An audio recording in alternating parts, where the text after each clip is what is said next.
Major funding for KPBS Evening Edition has been made possible in part by Bill Howe Family of Companies, providing San Diego with plumbing, heating, and air restoration, flood and remodeling services for over 40 years. Call 1-800-BILL-HOWE or visit billhowe.com. And by the Conrad Trebas Foundation, Darlene Marcos Shiley, and by the following.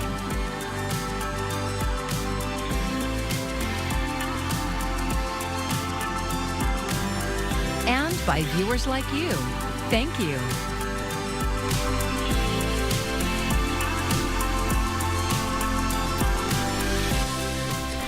More than 6 months after floods devastated parts of San Diego, the recovery continues. Thanks for joining us. I'm Jade Hindman in for Maya Trabolsi. The San Diego Housing Commission has distributed more than $1 million to people displaced by the January storm. KPBS reporter Katie Hyson looked into why millions more still sit unused. The flood hit some of San Diego's lowest income neighborhoods the hardest, displacing mostly Black and Latino residents. Many lived with roommates and had been in their homes for a long time. Their rents hadn't kept pace with San Diego's skyrocketing market. Suddenly, they're facing rents much higher than their monthly income. Azucena Valladolid is the Housing Commission's Vice President of Rental Assistance. Lots of people were probably one paycheck away from falling into being at risk of homeless or becoming homelessness, and I think that this flood disaster really highlighted that. She says even with rental help, many program participants couldn't find affordable housing. So the commission added a cash option of about $15,000. Still, 90 families who were notified that they're eligible haven't applied. Valladolid says they likely include people without a legal immigration status. They sort of fear engaging with a government entity, even though we do not ask for any immigration status, social security numbers. None of that is the condition of the program. The deadline is the end of the month. Katie Hyson, KPBS News. Warm and dry across our region as we head into next week, but we'll also start to see this weekend more of the monsoonal moisture pushing back into the southwest as a whole. Will make a difference for next week. The forecast ahead. And nurses at Rady Children's Hospital voted to ratify a new contract last night. The vote means the union is calling off a 5-day strike they'd planned for next week. The agreement comes after months of contentious negotiations that spilled into public view. Nurses went on strike for 2 days last month. The 3-year contract includes wage increases, bonuses, and lower health care premiums for some members. The union says Rady nurses will now have a pay and benefits package that competes with and even surpasses other San Diego hospitals. The hospital said in a statement that they will focus on moving forward as a united team. And wage theft impacts thousands of San Diego workers, and it often goes unreported. KPBS Metro reporter Andrew Bowen says workers should know whether they're exempt or non-exempt from overtime laws. California law has a host of protections for employees relating to overtime and meal breaks, but some jobs are exempt from those laws. The rules around exemptions can be complex, but generally speaking, exempt employees must earn at least $66,560 per year. Kira Green of the Center on Policy Initiatives says exempt employees should also have more autonomy over their work. If your employer can tell you what time to show up, what time to leave every day, exactly what work to do, that is not a situation where you can be a salaried exempt employee. The San Diego County District Attorney's Office recently won a state grant to crack down on wage theft. DA Summer Steffen says her office has prosecuted 14 felony cases of wage theft since 2021. For lesser violations, her office refers victims to attorneys with the city and county of San Diego for civil prosecution. So the door isn't just shut. There is this cooperation and collaboration, and with the grant it's even expanded so that we're able to get help for someone at the right level. If you think you've been misclassified as an exempt employee, you may be a victim of wage theft. You can contact the City or County Office of Labor Standards and Enforcement to learn more. You can also report wage theft to the District Attorney's Workplace Justice Unit. Andrew Bowen, KPBS News. Great information there. All right, several migrants are looking for a new place to stay after they were forced to leave Cesar Chavez Park. Harbor Police set a 10 a.m. deadline Thursday for people living in encampments there to clear out. The Port of San Diego told our media partner KGTV it did not issue any citations or make any arrests. One man they spoke to says he could only make it a couple of 100 feet away from the park. I can't take any of my things into the trolley. I can't take, it's the plus one, my dog. It's a bit to travel everything too. And on the wheelchair, hauling everything, you gotta, And the chair of the San Diego Immigrants' Rights Consortium says they are working with partner organizations to help the migrants find shelter and move their belongings. Gang violence in Escondido is on the rise, and police, community advocates, and parents are trying to get ahead of any more tragedies. KPBS North County reporter Tanya Thorne takes a look at the lifelong impacts gangs can have on a community. Is the Diablo known as the Diablo territory, or the flower streets? Agner Medrano shows us around Escondido. Diablos are all in the flower streets on the east side of town. West Side Gang is all the number streets and the old Escondido area. As a former gang member, he's familiar with the gang activity and violence that has plagued the city. Mission is another active street too. There's a few memorials on that side. Astor right here used to be like the gang hangout for the Diablos, the 700 block that they call it. We stop at one of the most recent memorials. Where we're gonna go, this is the memorial site of one of the young kid that got killed about a month ago. Caden Allen Romo died at a hospital after being stabbed in a street fight. Police said the fight was gang-related and arrested 2 teenage boys. Gang violence took Romo's life. Others live with lifelong consequences. And we were just fighting for a long time until one of them, pulls out a gun and shoots. I stick my arm out so it could hit my hand. And then they let the shot off, and after the shot, they got back in the car and ran. Concerned for his safety, this young man agreed to an interview without revealing his identity. Earlier this year, he was shot outside of his home. The bullet struck his back, ultimately leaving him paralyzed from the waist down for the rest of his life. It was really life-changing. I couldn't, everything that I was able to do back then, I'm trying to learn how to do everything on my own now. But everything's going better, From January to June of this year, Escondido police have made 41 juvenile crime arrests. That's a faster pace than in 2023, when they made 57 arrests over the whole year. In the last year or so, we've been seeing a lot more gang activity with our juveniles. Ryan Hicks is a lieutenant in charge of investigations with Escondido Police. These kids are getting in fights, and they're carrying knives, and they're carrying guns, and they're carrying improvised weapons to stab with, and so it turns what would have just been a fight amongst teenagers into a homicide or an attempt homicide. Hicks says Escondido Police had a gang enforcement team a few years ago, but it was cut due to staffing problems and because gang crime had gone down. So obviously patrol always has to come first, and so we had to get rid of that enforcement team, and then it was just left up to the patrol officers to do gang enforcement. Now, gang enforcement is coming back with a team of 2 officers who will also do fentanyl enforcement. One of the officers is fluent in Spanish, which is also important to us, so they can speak to a lot of the parents if they're not English speaking.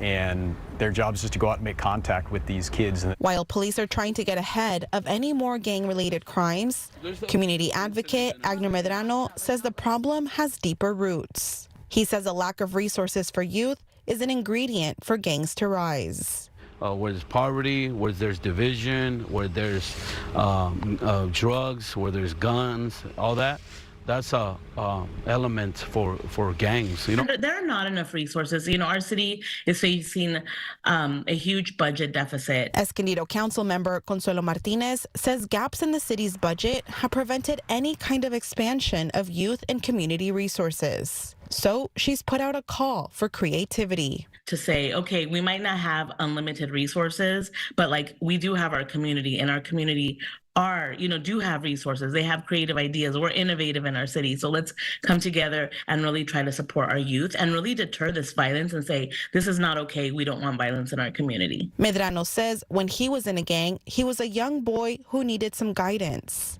A need he still sees today. We need to be mentors to our kids, our youth, you know. Sometimes as adults, we need to take responsibility of our village, you know. This is our village, and at the end of the day, what can we do to help our youth? Medrano says the change can fall on anyone's hands. Tanya Thorne, KPBS News. And final preparations are underway for the Democratic National Convention in Chicago. Brian Abel previews the convention, which looked far different a month ago than what we can expect to see next week. Well, this is a big moment for Democrats, a pivotal moment for this election, as in prime time, President Biden passes the torch to the nominee, Vice President Kamala Harris. The Democrats, they hope to build on the momentum they believe her campaign has, and they're going to be using the biggest names in the party to do it. We've been planning for this moment for more than a year. Democrats are hoping to shine this week in the national spotlight for the Democratic National Convention. Final preparations happening around the stage and the city of Chicago in anticipation of 50,000 people attending. Security? Top of mind, with protests already starting and after the assassination attempt on former President Donald Trump just days before the Republican convention last month. Some things, and we want to make sure that whatever happens, we're prepared for any possibility. However, it did heighten our awareness here of those possibilities. With a shift in momentum following President Joe Biden dropping out of the race, the Kamala Harris campaign looking to use this primetime moment to capitalize by defining Harris and highlighting her record before and during her vice presidency. Helping her? Democratic heavyweights. Night one, the passing of the torch as Biden is set to speak. Also Monday, the first female presidential nominee for the Democratic Party, Hillary Clinton. Former President Barack Obama will be the main attraction Tuesday, former President Bill Clinton Wednesday, and Harris's running mate, Governor Tim Walz. Before Harris herself closes the convention on Thursday. Democrats expecting the week to be a unifying concert-like celebration. So it's like, when we say this is a cultural iconic moment, like this stuff you just don't manufacture. It's like the political Coachella. Meanwhile, former President Donald Trump, he is at his resort in Bedminster, New Jersey. No public events were scheduled at all for Friday. Yesterday, however, he did hold a rally where he railed against Vice President Harris and the Biden administration's handling of the economy, where he used grocery store props to highlight inflation. At the White House, I'm Brian Abel reporting. And PBS News will have special coverage of the political Coachella, otherwise known as the Democratic National Convention, next week. You can watch it right here on KPBS starting Monday at 5 p.m. Hey, one of the hottest housing bills in the California legislature this year is now dead. AB 2560 would have streamlined developments in the coastal zone that use a state affordable housing initiative program, but currently the California Coastal Commission has veto power over such projects. Assemblymember David Alvarez said he withdrew the bill due to hostile amendments in the Senate, but he vowed to bring it back next year. We were able to get a lot of new support, people from throughout the state that from San Diego had not been in contact with prior, who thought that just like me, we should be building more housing, and certainly the coast needs to be part of the solution. So we built a bigger coalition, and that I think just makes me feel good going into next year and starting this conversation once again. Well, Coastal Commission staff lobbied against the bill this year. The California Coastal Commission was established in 1972 to protect natural resources and public access to the coast. A review of federal housing data shows local rents have jumped more than $600 in recent years. In the Friday Business Report, Miro Kopic says or actually tells us how the trend goes far beyond San Diego.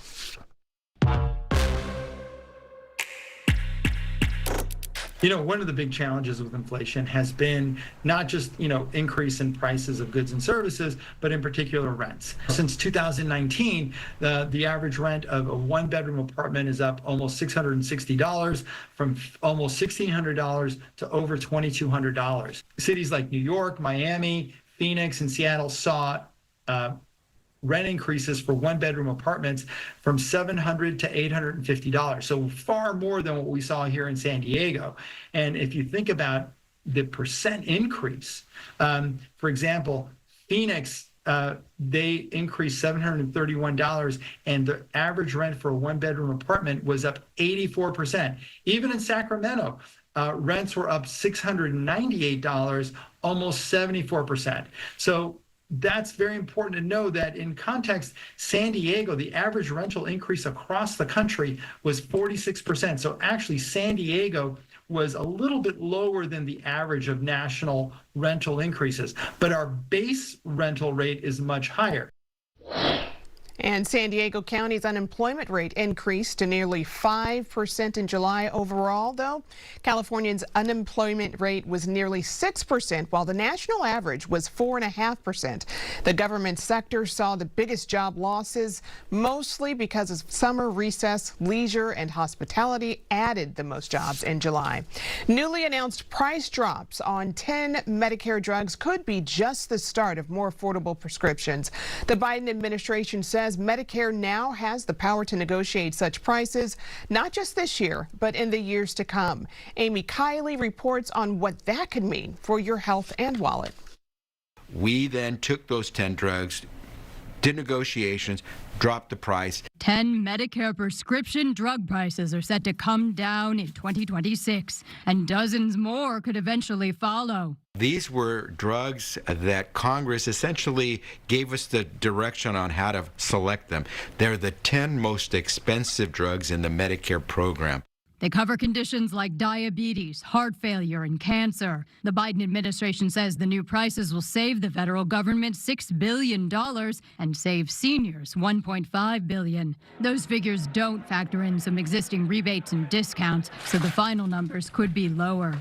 Drug companies are suing over the negotiations, and pundits have varying opinions of them. They say, okay, making this drug that I need less expensive, that helps me. That helps, as my family's planning our family budget. It's like standing outside of a house on fire with a bucket that's half full. The Inflation Reduction Act is what's empowering the negotiations. It contains a timeline that allows dozens more in the years to come. The Congressional Budget Office says negotiations could save $100 billion over a decade. This is the first time in history we got to negotiate to lower the price of prescription medication in the Medicare program. We can do it. We'd like to do it for more. I'm Amy Kiley reporting.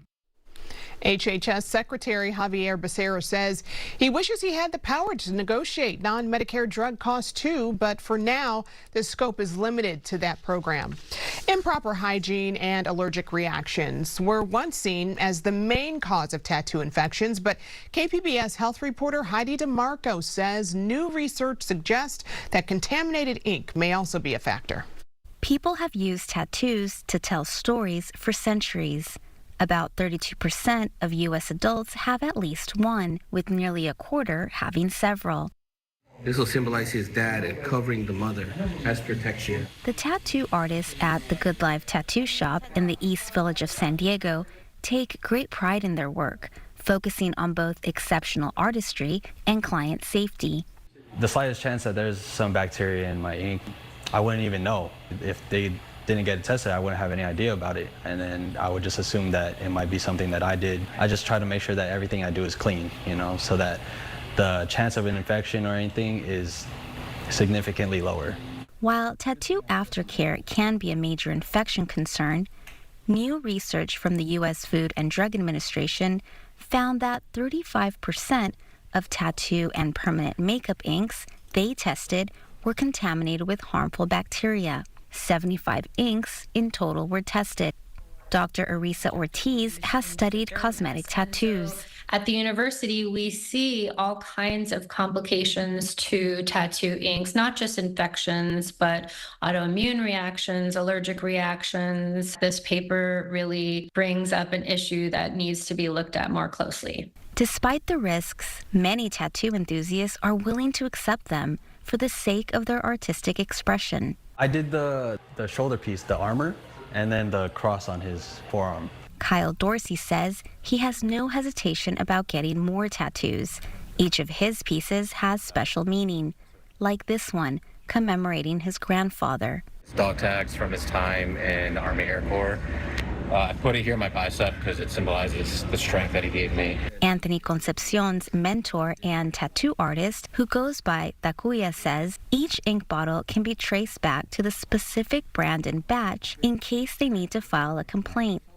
So I've seen different brands come up and different brands like disappear, but I stick with those that are tried and true. Takuya says that in almost 3 decades of creating art, he has never had to report a case of possibly contaminated ink and hopes it stays that way. Heidi DeMarco, KPBS News.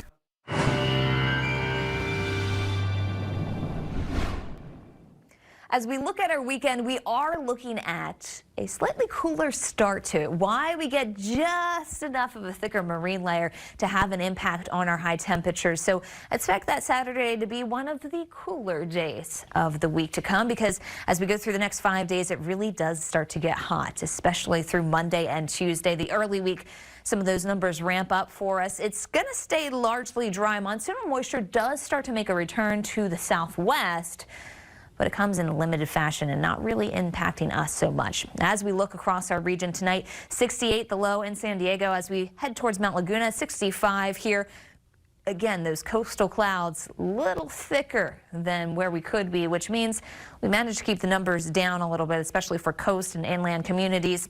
Off towards the east, there's that monsoonal moisture picking up for us. Showers, thunderstorms, places like Tucson feeling the return of that. It will start to shift a little farther west as we go into the upcoming days, especially the early week, but not enough to make a huge difference in our forecast, even for those mountain communities. We'll start you off with tomorrow as we continue to deal with temperatures back into the mid-70s here in San Diego. Oceanside 80 degrees, Ramona coming in at 93.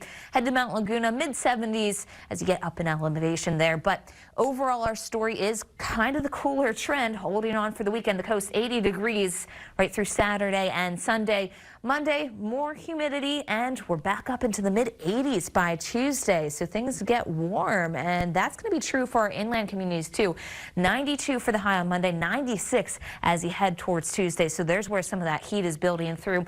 Mountain communities, we managed to keep things in the mid-70s for Saturday and Sunday. Pretty nice here and pretty pleasant through time, but for the deserts, 110 by Monday, 113 by Tuesday. There's some of that heat as we keep things mostly dry. For KPBS News, I'm AccuWeather meteorologist Melissa Constancer. All right, are you booked for the weekend? Well, join KPBS for the One Book, One San Diego selection announcement. It's happening tomorrow at the San Diego Central Library from 11 a.m. to 2 p.m. The first 300 people to check in can get a free copy of the adult, teen, or children's one book selection. And this new film, Sing Sing, employs a cast of formerly incarcerated men to tell a true story about the transformative power of art. KPBS cinema junkie Beth Accomando has this review. Clarence Macklin is an alumni of RTA, the Rehabilitation Through the Arts program at Sing Sing Correctional Facility. It's been a program that was established to help the population with management skills, and it's turned into something a bit more, wonderful, because it helps people get more in touch with their feelings and able to process and actually move through and truly get some rehabilitation. The overall objective for RTA is not to create actors. The objective is to create better human beings, to try to become better than we were. Through art and through productions and through all of these things, we learn valuable life skills and get a lot of insight into who we are and who we can be. Macklin is one of the formerly incarcerated men cast in the movie Sing Sing. In this scene, he talks about connecting to Shakespeare. The brother said, he said, when we are born, we cry because we're born to a stage of fools. And I said, yo, whoever wrote this, man, had to did it big before, you know? It reflected Macklin's real-life connection to the Bard. The first time I heard it, I wanted to be able to do it. I wanted to be able to perform it just because of the way it sounded to me. It sounded beautiful. He takes time to paint the picture with his words.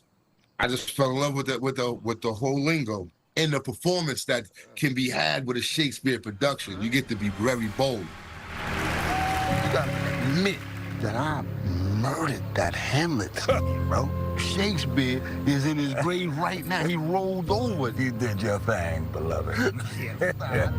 The film serves up an inspiring and hopeful portrait of these men, and Macklin hopes it'll help to humanize them. Well, I would hope that the people on the outside would understand that the people on the inside are people, are actually human beings who have emotions, who have mothers, fathers, who have people who love them and have children that they would like to see again and live with. And if you look around in your circle, you may find some of us close to you. They need the same love, trust, they need the same empathy, they need all of these things poured into them as well in order to become productive and be able to come back to society and do well. They need to understand that we are a lot more than the sum of our mistakes, and we still have the capacity to change and add on to society in a positive way. Sing Sing counters negative stereotypes with this deeply personal story about the transformative power of art. Beth Accomando, KPBS News. And you can find tonight's stories on our website, kpbs.org.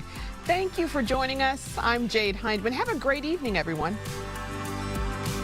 Major funding for KPBS Evening Edition has been made possible in part by Bill Howe Family of Companies, providing San Diego with plumbing, heating, and air restoration, flood and remodeling services for over 40 years. Call 1-800-BILL-HOWE or visit billhowe.com. And by the Conrad Prebys Foundation, Darlene Marco Shiley, and by the following.